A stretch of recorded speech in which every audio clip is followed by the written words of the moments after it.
Hello, Olivia. How are you? Hi, Archita. So I'm excited. good. It's the end of 2022. I'm kind of celebrating this crazy year. Oh my God, we We survived, survived right? this year. One year, 2020, the year of shock, surprise. What are we going to do? 2021, oh my gosh, we're recovering. Life's going to be better. And then 2022, boom, shocks in all different ways, shapes, and forms. Things we could control, things we could not control. So, this is our bonus year end episode to our listeners and our viewers. We're also doing a little video here. We're kind of excited.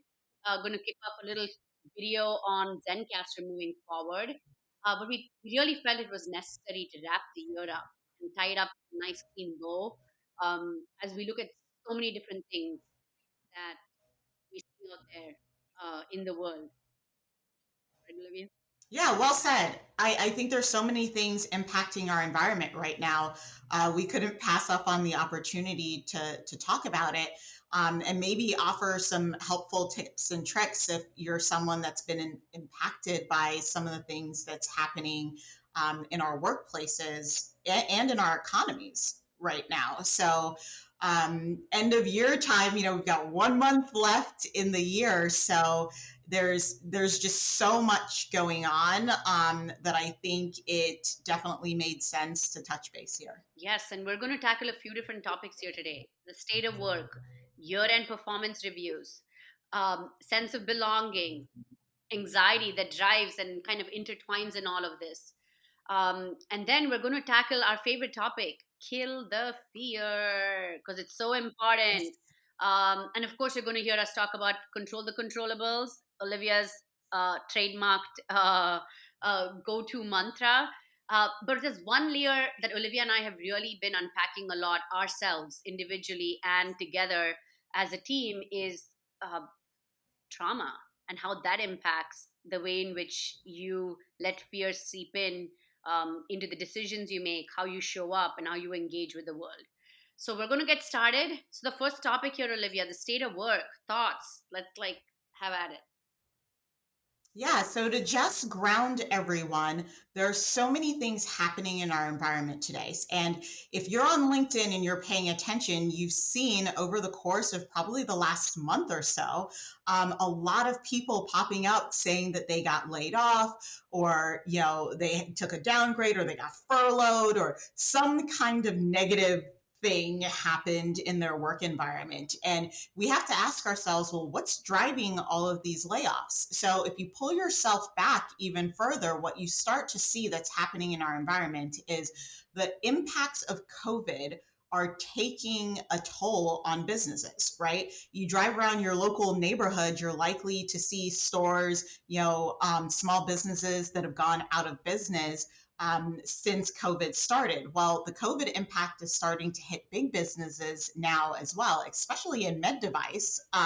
It's definitely played quite a part in affecting businesses.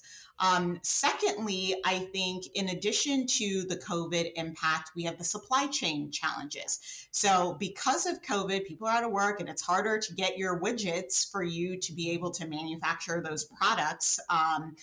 Out there in the market. So the supply chain challenges for various different reasons. It's COVID, it's the war in Ukraine, it's, cost has gone up, people are out of work. And so there aren't enough people to make the widgets that we need. So the supply chain challenges are robust in and of itself.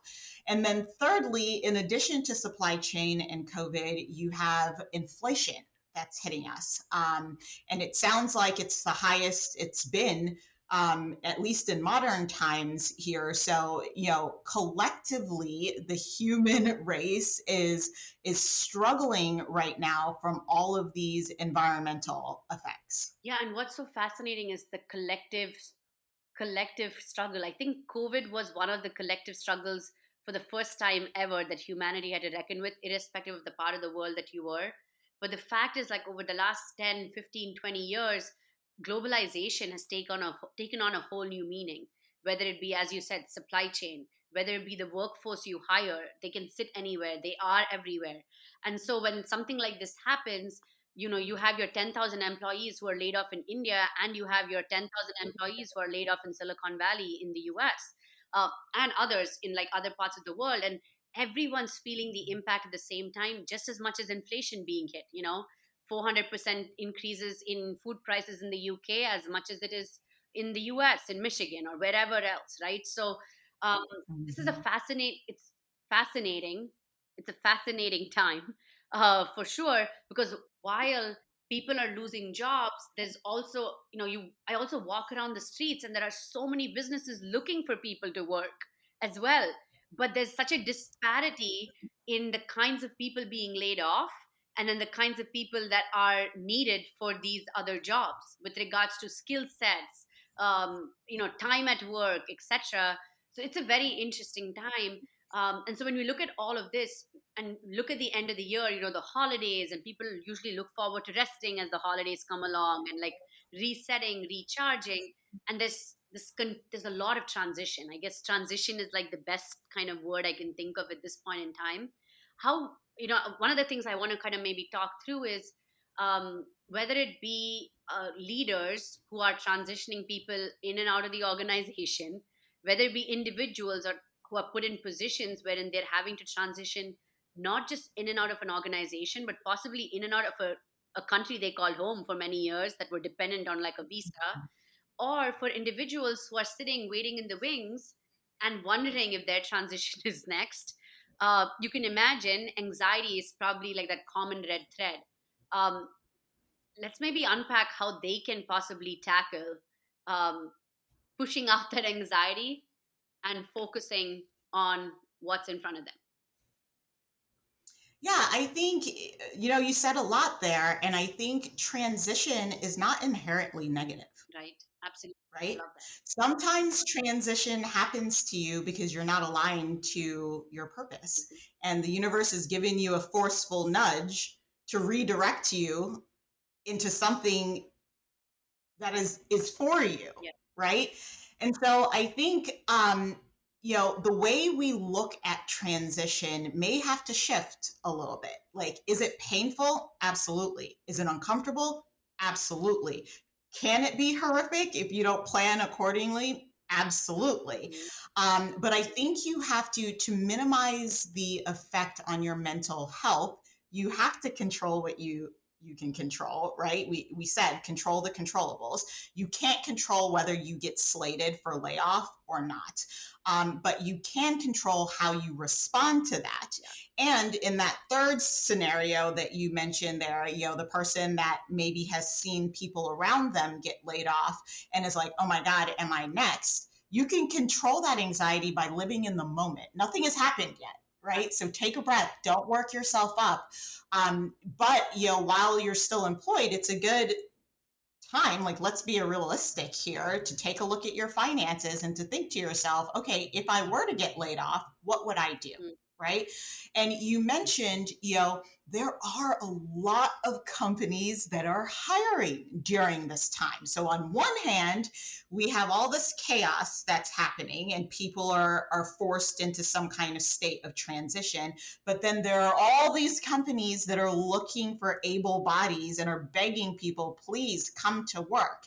And so you have this interesting dynamic. And I think it is up to us. We've talked about designing our lives, right? And sometimes the universe will force us into For things. us. And we're like, what? Did this just happen? Did I ask for it? What? Exactly, exactly. But I think when that happens, the worst thing you can do is allow panic to set in and feel like, oh my God, I can't control anything. I'm in a full-fledged panic. Hmm. When you panic, your brain literally shuts off. I mean, not shuts off in the way that it just like melts out of your ears, but you don't think efficiently when you're in a state of panic. Like, those chemicals that you release in your body prevents your brain from being at its sharpest. So, to the best of your ability, you have to take a breath. You're not going to die. No one's getting shot at. Like you're fine, right? You're in a transition, and you do need to plan and take some steps. But take a breath. And I would say, for tips and tricks for if you have been impacted, first things first, don't suffer in silence. Tell people. tell people. I am seeing folks that have been impacted, and I'm specifically speaking to the med device space right now. I've seen people, just watching the LinkedIn feed that get impacted and then get picked up 4 or 5 days Mm-hmm. later by someone else, right? So the first things first, I would say, don't suffer in silence. Take your breath, calm yourself, and then when you're ready, share, right? Oh, be vulnerable. Say, hey, I'm impacted. I'm looking for work. Here's what I'm up to. You can target companies yourself, but I think the being open to your community is a very, very big first step. There's no shame in being impacted. It's not personal to you. This is business. The corporations are just trying to manage their books. So you should share, because the truth of the matter is there's a lot of people that want to help us, right? There are a lot of good people out there that want to help you find a soft landing, but the help isn't going to come if you don't allow it to come. So the first step is to share, right? And then I think, secondly, outside of taking a breath and sharing, I think the second step is to maybe not rush into something immediately. Mm-hmm. Now is the time for you to step back and say, okay, was I happy doing what I was doing? Really ask yourself these questions. Did I enjoy what I was doing? Am I using the skill set that I want to use? Am I fulfilling a purpose in what I was doing? And do I want to jump back into something similar? Or is it time to pivot and realign to a thought, a project, an initiative, or whatever that you've been holding in your heart, but you didn't act on because you were comfortable in your job? Now, transition can be a form of opportunity if we choose to see it that way. Mm-hmm. So I would encourage people to really ask themselves those questions. Am I doing what I want to be doing? And if the answer is no, now is the time to pivot and take a look at something else. 100%. So you gave a lot of great thoughts for a lot of our viewers and listeners to like think through. I've been reading this book, The Power of Now by Eckhart Tolle, and I just pulled up my notes because there's something you said there about living in the now, and I actually want to read that to everybody because it really resonated with me because I was going through a transition last year. Like, I was a and part of a company for 18 years. It was very much a part of my identity, part of how I felt like I belonged, etc., etc. And as I was going through that transition of leaving the place and like finding another opportunity to kind of engage myself, I wish I had read this then, is what I would say. Okay, but this is really really is valuable for what's happening in the world today, and it goes like this. And these are not my words. I just want to be very clear. These are the words of Eckhart Tolle, who's a brilliant philosopher. So the compulsion to live almost exclusively through memory and anticipation creates an endless preoccupation with past and future, and an unwillingness to honor and acknowledge the present moment and allow it to be. And this is so true. We just feel so compelled to live about like, oh my gosh, this is what my life was like, this is what it could have been like, I can't believe they did this, I can't believe they didn't notify me, I can't believe I was laid off on a tweet, whatever it might be, right? All of this stuff happened yesterday or happened an hour ago or happened a minute ago, not at this specific moment. And then this anticipation of like, oh my gosh, what is it going to be like? Will this happen? Will that happen? Will that happen? No, like, and it's hard to do because it takes a lot of like mindfulness to be able to center yourself in the moment.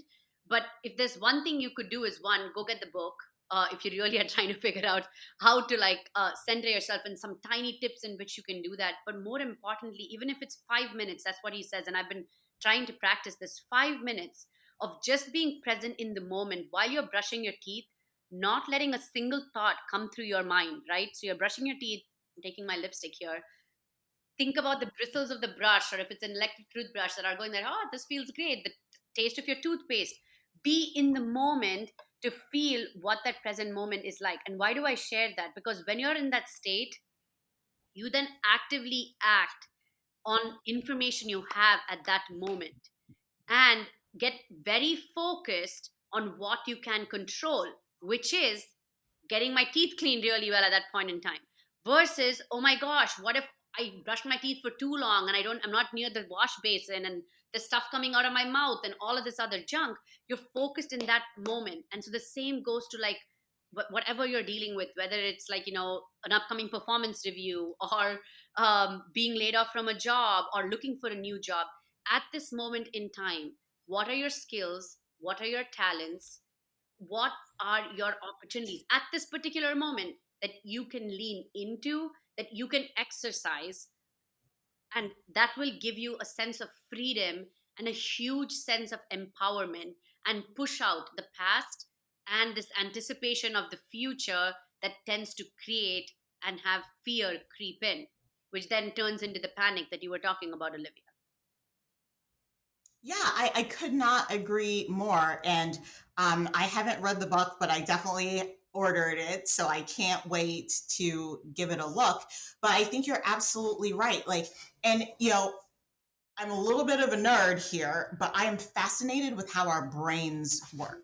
Because your brain can be your best friend or it can be your worst enemy if you let it just go off and do its own thing, right? The truth is you are in control and you are so spot on. Yes, things happen to us, but they don't define us. And it is up to us to be grounded daily, right? And when you find yourself, I think we talked about this in a previous episode, but when you find yourself saying things like, what if, you are immediately giving your power away. Yeah. You're giving your power away. The minute you say, what if, you have given your power away. You are living in some altered state. Like that reality has not happened Mhm. yet. Instead, I would encourage people to say, what do I want to do now? Yes. What do I want to do? Forget what happened, forget what could happen. What do you want to do Yes. now? What do you need right now? And then you take action based on those things in the moment, right? So you drive forward instead of kind of anticipating what may be or regretting what has been. Those two spaces are gone. Like they're fantasy lands, right? All that matters is the here and now and what you choose to do with it. Yes, yes, yes, yes, exactly. And I would say this one other thing, right? Like, how do you take these moments of transition as moments to truly empower yourself? Like, really empower yourself? Because a lot of us, and I think it depends on the transition, because I'm thinking and reflecting on my transition last year. I think you mentioned all of these things, and I was like, yeah, yeah, yeah, sounds good. Yep, makes sense. Blah, blah. Okay, sure. But I still fell into similar patterns of what the world had told me I was great at, to seek only those kinds of opportunities. Because I didn't feel ready to take a chance on myself, because I had not done the work to identify, well, what am I great at? What value do I deliver?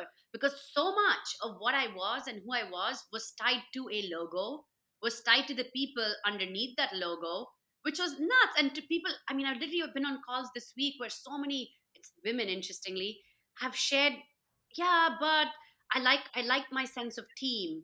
Oh, my manager said this to me, and I appreciated he and this person is no longer working at that company. This person was laid off, but I appreciated he called that out about me. I'm like, but what do you feel great about yourself? Do you believe that you're amazing?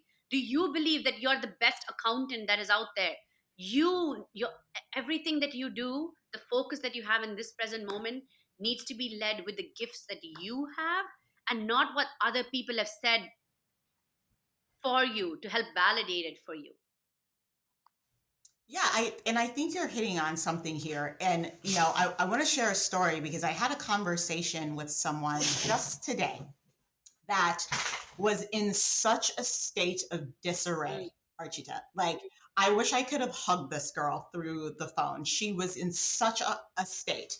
And what happened to her is there was a falling out on the team, right? So she's a remote employee. The majority of her team work together in a particular facility. And so she immediately is kind of feeling like she doesn't belong, right? We talked about how important belonging is to us as humans.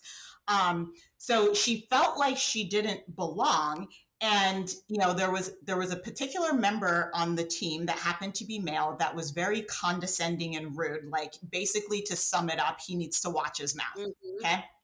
So this particular individual had shared with their manager, like, hey, like, this person makes me uncomfortable, whatever. And the manager had a bias towards this particular individual and refused to see what was happening. So fast forward, this person, her self-confidence took a hit, Mm. right? She started to doubt everything that she did. And this person is amazing. I'm sure she is. Okay, Yeah. like, she is amazing. But because of the dynamics on the team and comments that were said or things that were not said, things she's observing or frankly maybe making up in her own mind, she's like, oh my God, they all hate me. I wonder if the whole team knows what's going on, like all of the stuff. And I'm listening to her talk and I'm like, oh my God, you have completely lost yourself Yes. in this situation. Like, you are allowing people to define who you are and what you're capable of instead of defining it for yourself, right? And it's one thing to look around at this team and be like, this does not work for me. I need to go find another team because this doesn't work for me. Great. You've made a decision, take an action. Great. But instead, what was happening, it was like the dynamics on the team was now causing her to doubt herself. Mm-hmm. And, I wrap this story up by saying, you cannot allow any person, place, thing, anything to define who you are and what you're capable of. That is yours to define. And when you believe whatever you believe about yourself and your capabilities, no one can take that from you. Not your spouse, not your kids, not your family, not your boss. Like, no one can take that from you. And I really want to impress upon people at this point in time, figure out who you are. I want you to answer this question. Write it down in your journal. Who are you? Who are you? And I don't want to hear things like, I'm a mom, I'm a sister. No, yeah, great. Those are all great. But who are you? Are you a problem solver? Are you a leader? Are you an empowerer of people? Are you a warrior? Are you, like, who are you at your core? And then live in that power. You can do so much from there once you know who you are. No one can take that from you, but we have to do the work to define that for ourselves. Yes, absolutely. So there are two things I want to talk through from what you just shared. And for folks who are watching us, I had to move because apparently I suddenly needed power from 98%. So Apple, do better. Anyway, so interestingly, so the first part, that woman that you mentioned was being gaslit. So gaslighting is a real thing, and for folks who are not familiar with the verbiage and the language of gaslighting, I'm just going to really illustrate that a little bit over here. Like, gaslighting is when someone says, you're like, oh, hi, I'm wearing pink lipstick, and they're like, uh, oh, Olivia, I mean, I don't know if you know this, but you're actually wearing yellow lipstick. And you're like, no, it's pink. Oh, Olivia, I think you're not so sure what pink looks like. That's yellow.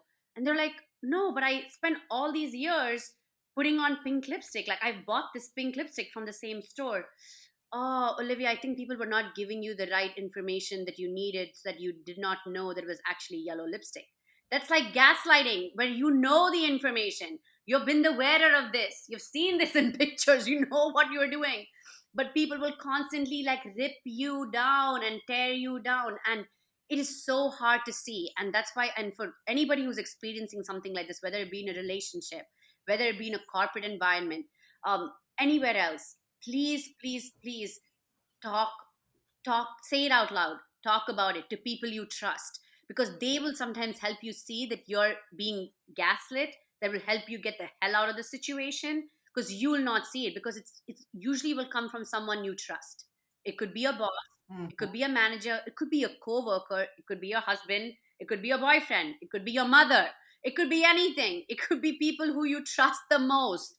So talk about what you're experiencing. So if you feel like you're crazy, know that you're not crazy. Someone's making you feel like you're crazy. So go ask those questions. So really, really important. That's one thing I really wanted to put out there, because that language of gaslighting is something I recognized only last year.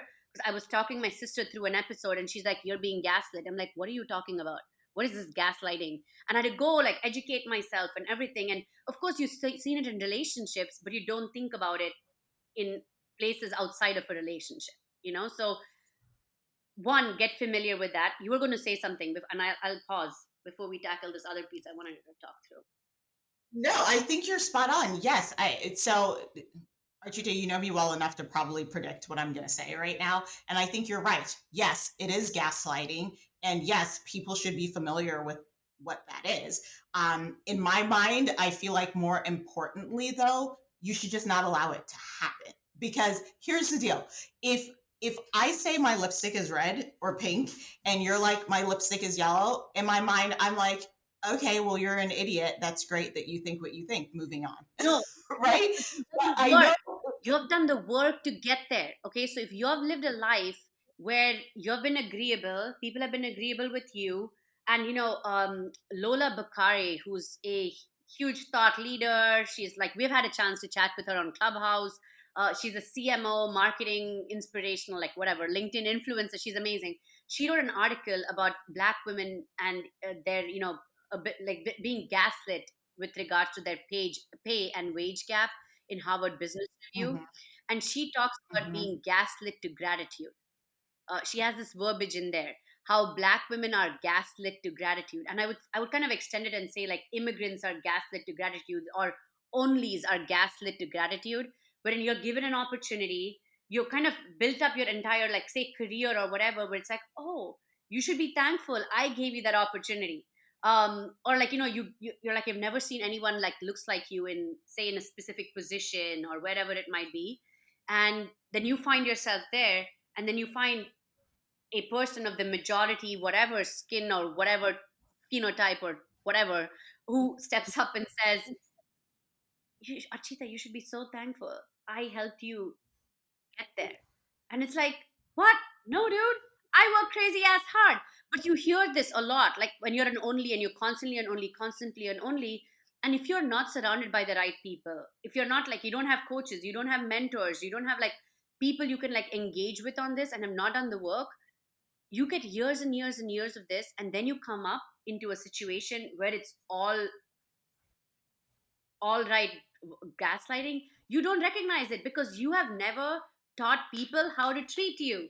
And this is one thing that I have been like screaming on a megaphone for, because you just assume that that's just the way to be treated, because you got your place at the table. Be thankful, say a prayer, and just get your job done. But you never taught people along the way how the hell to treat you. So then, and so, but I want, because this is where I want to like tread very gently, because if someone is experiencing this, I also want to be clear, it's not your fault. I just want you to be really clear, it's never your fault. But now, talking about being present in the now, you have an opportunity to change that. You have choices. You have a choice to change it. Are you going to take it, or are you going to walk away and be like, okay, maybe they were right, I'm going to go work on myself, and you're going to fall into the same freaking cycle all over again, like you say? Because I'm not giving a label for the sake of like, oh, equip yourself with a label and tell everybody, oh, I was gaslit. That's a terrible way to live life. Like, you have to got to mhm. find ways in which you never let those things happen. But having said that, the world's a shitty place sometimes, because I'm the one with the silver linings. Yes. Well, hold on. You're supposed to be the sunshine and rainbows here. What's going on? What's happening? No, Archita, I agree with you, and don't, my feelings on things tend to be pretty firm because you're right. I think I encountered so much dumb crap Mm-hmm. early in my Same. career, and even before that, that I've built up this armor where I'm like, none of you people can tell me who I am. Mm-hmm. I know who I am and I know what I'm capable of. And wherever I am sitting, I promise you it is a benefit for you because I'm going to bring my A game and I know my game is strong. And sure, you can be humble and grateful for an opportunity. You should absolutely practice humility and gratefulness, but you earned your seat at the table. So wherever you are today, if you are confident in self, if you know who you are and what you're capable of, no one can, I mean, shitty things can happen to you, right?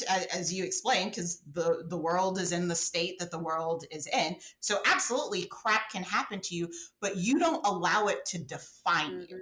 It is the it is the absorption of the gaslighting and turning it into self-doubt. We do Mhm. that.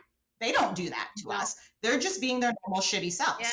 We take their stupid shitty comments and turn it into self-doubt. We do that. Yes.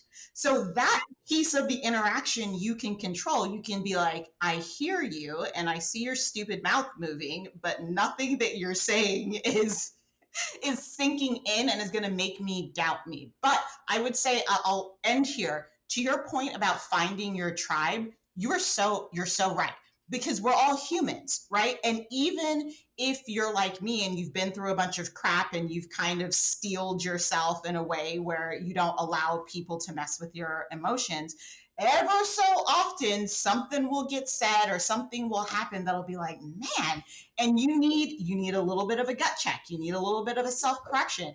That's when you should be opening yourself up to your tribe to be like, do I do this? Is this real? Is that, like, what am I good at? What do you see? Ask your tribe things like that and really, really listen. Like, don't shy away from the compliments, don't shy away from the great things that they're going to say to you. And that is what you absorb. Let that fuel your internal engine instead of taking in the negative stuff that's tearing down your light, right? Like we have to focus on some different things. 100%. And just to that point, I want to share, and as I said, I'm in this book right now, so I'm in this book. But this one thing really resonated from the book, and it ties into what you just said, is a large part of people's sense of self is connected to their problems. So we're like, Yes. ah, I always spend too much, so I can never share, I never save. Or like, people always tell me this, so therefore I'm this. It's like, no, shut the hell up. Shut that nonsense, like, whatever CD player or whatever people use these days, Spotify playlist, like off.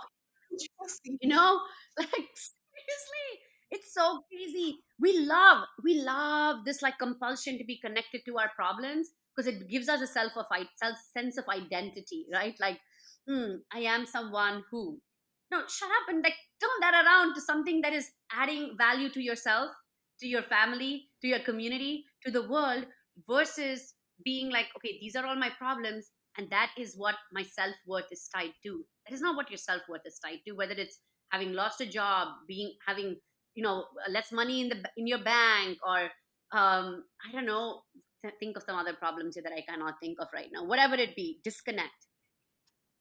No, you're spot on. And this is something we've touched on as well, is that victim mentality, Yes. right? Because being a victim is easy, Yeah. right? And there's some psychology tied to this too, because being a victim also gets you some attention, Yes. right? So sometimes you find these people, and I've had them as friends, and I might have been them at periods of time in my life, in my early years, where it's like you just dwell on, oh, this is what's wrong, this is what's wrong, this is what's wrong. If you only focus on what's wrong, you're going to get more wrong, Exactly. right?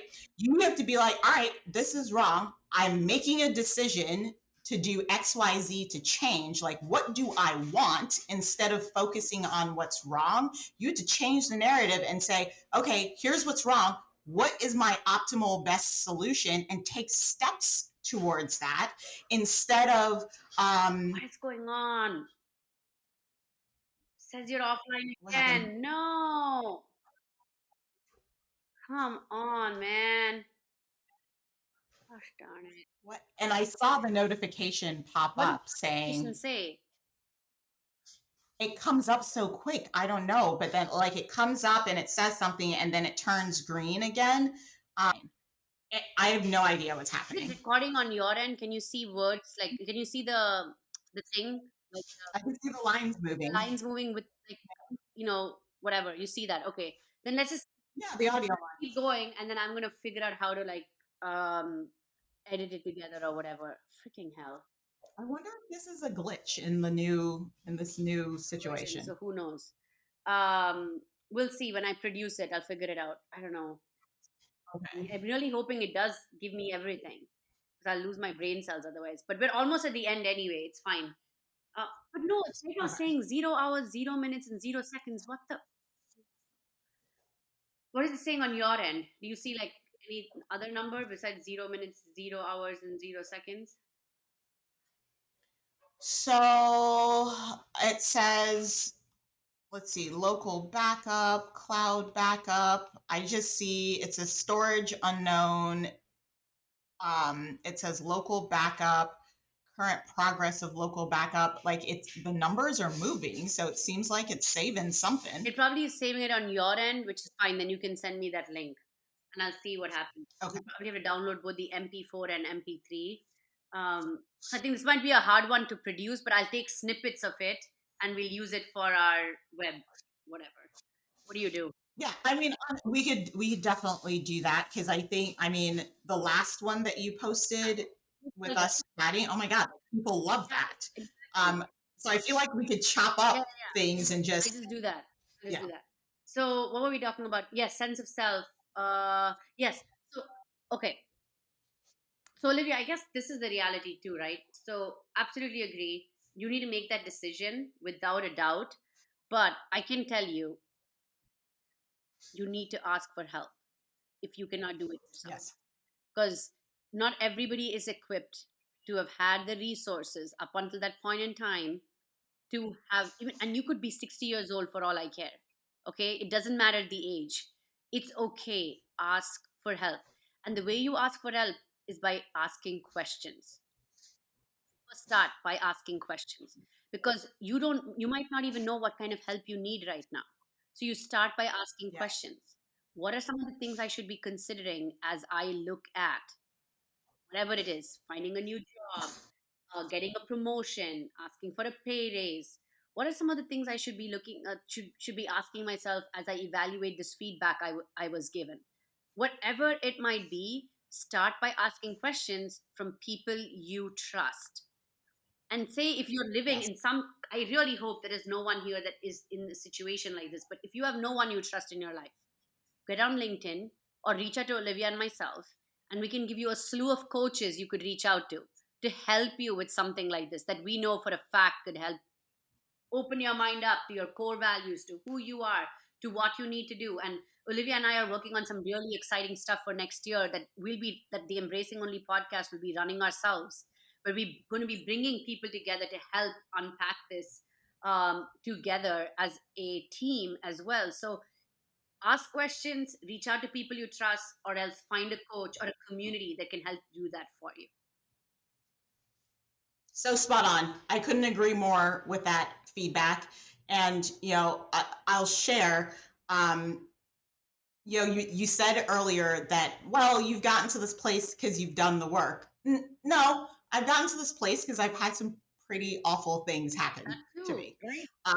And it was survive or die, right? So I had to figure out a way to thrive. But to your point, I didn't figure out a way how to survive by myself because in the moment, I was overcome with all the things that people are overcome with: anxiety, depression, doubting myself, like feeling lost, like just feeling alone and unhappy and feeling like I had nowhere to turn. And it wasn't until I let my walls down. My husband calls it the Olivia pill ball. I don't know if you know what a pill bug is, but when you spook it, it like rolls itself into a little ball. That's exactly what I used to do. Huh.